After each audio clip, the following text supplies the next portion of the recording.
وہ اقبال کا شعر ہے، عمل سے بنتی ہے زندگی، جنت بھی جہنم بھی، یہ خاکی اپنی فطرت میں نہ نوری ہے نہ ناری۔ یہ انسان کا جو عمل ہے وہ امپورٹنس رکھتا ہے، اور یہودی یہ مانتے تھے، کچھ باتیں تو رات کی مان لیتے تھے جو ان کو ایزی ہوتی تھی، کچھ باتیں جو ان کو بھاری ہوتی تھی وہ نہیں مانتے تھے، اس پہ عمل نہیں کرتے تھے۔ تو اللہ تعالیٰ نے فرمایا کہ جو ایسا کرے گا اس کو کیا ملے گا، اس کو دنیا میں بھی ذلت ملے گی اور آخرت میں بھی وہ عذاب کا مستحق ہوگا۔ اس بات کو، اس آیت کو سن کے ایک خوف پیدا ہوتا ہے انسان کے اندر کہ یار میں بھی تو قرآن کو سیکھ رہا ہوں، قرآن سے دوستی کرنا چاہ رہا ہوں، اور میں بھی تو پتہ نہیں 5% آف دا قرآن پہ عمل کر سکوں، 10% پہ، 20% پہ، تو میں بھی کہیں ذلت و رسوائی کا شکار نہ ہو جاؤں، تو اس سے بہتر ہے میں قرآن سے دوستی کرتا ہی نہیں۔ نہیں میرے بھائیوں،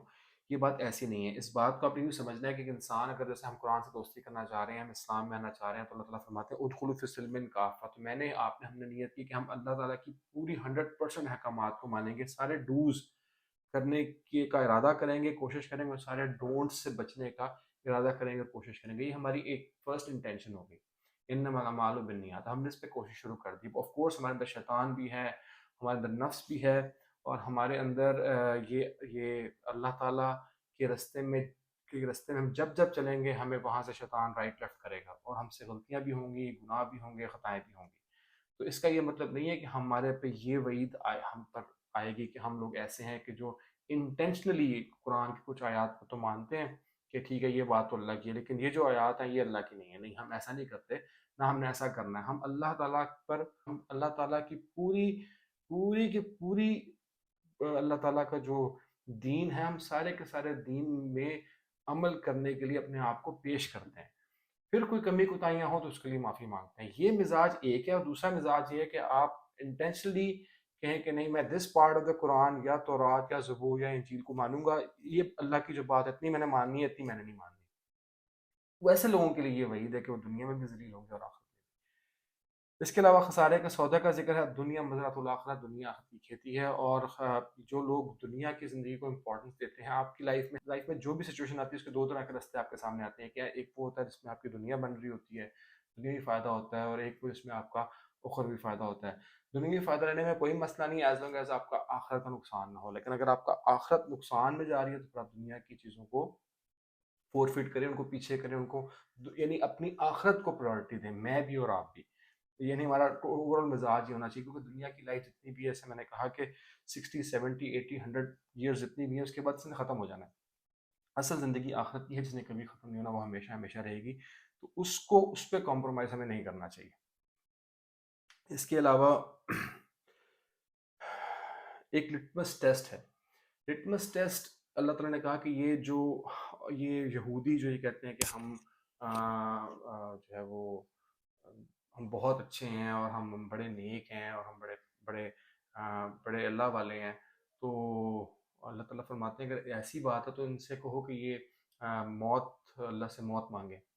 تو یہ کبھی بھی موت نہیں مانگیں گے، کیونکہ ان کو پتہ ہے کہ انہوں نے کیسی کمائی کی ہے، انہوں نے اپنے ہاتھ سے کیا اعمال آگے بھیجے ہیں، اور یہ چاہیں گے کہ ان کی 1000 سال زندگی بھی جو ہے، تو اللہ فرماتے ہیں کہ 1000 سال زندگی ان کی ہو بھی جائے تب بھی جو عذاب ہے وہ تو ایونچولی آنا ہے۔ تو ہم سب بھی یہ لٹمس ٹیسٹ اپنے اندر کریں کہ ہمیں کتنے رسیاں ہیں ہم دنیا کے لیے یا دنیا کی زندگی کے لیے۔ اللہ تعالیٰ سے موت نہیں مانگنی چاہیے، ہمیشہ اللہ تعالیٰ سے جو ہے وہ اللہ تعالیٰ سے نیک اعمال والی زندگی مانگنی چاہیے، لیکن اندر یہ فیل فیکٹر آپ کے اندر ہونا چاہیے کہ ایک حدیث شریف میں آتا ہے کہ مومن کے لیے دنیا ایسے ہے جیسے ایک قید خانہ، اور کافر کے لیے ایسے جیسے ایک جنت۔ قید خانہ اس سینس میں کہ ظاہری بات ہے آپ کو قید ہے اللہ کے حکموں کی، شریعت کی، یہ کرنا ہے یہ نہیں کرنا، یہ کھانا ہے یہ نہیں کھانا، یہاں جانا ہے یہاں نہیں جانا، things like that, all dos and don'ts.